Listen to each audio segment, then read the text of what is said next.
first, the zombies were tied to bicycles, with a piece of meat hung in front of them. This way, the zombies would have motivation and keep working, forming a simple power-generating device. This was the cleanest energy source in the apocalypse. Zombies served not only as labor but also emitted a gas, methane. On the wasteland, zombies became a new source of energy. They could be used to start fires for cooking meat, making life quite leisurely. The man, with the help of these zombies, established a stronghold on the wasteland and even practiced boxing with them. His days were pretty good. The man also had a job. He was a courier. He would capture survivors who refused to go to the shelters, but his method was a bit unusual. After knocking the survivors down, he would get out of the vehicle. If they didn't comply, he would grab them and transport them to the nearby shelters. In his mind, the shelters were the last hope. The man had also taken the antidote, which was produced by the shelters. Scientists in protective suits would meet him, take the people inside, and confiscate his zombies, since they were a valuable energy source and the shelters needed to replenish their supply. The manager assigned a new task: to capture the person in the photo. After receiving the intelligence,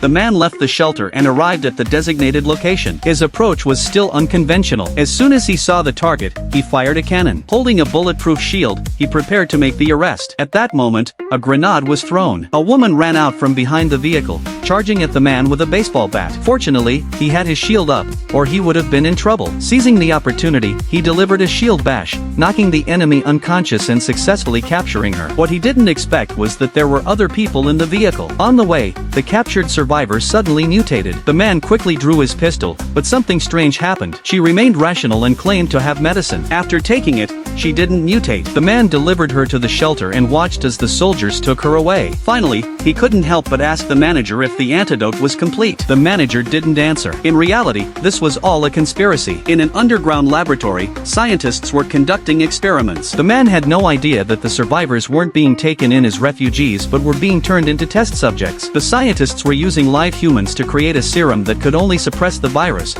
not cure the mutation. Could the man see through this conspiracy?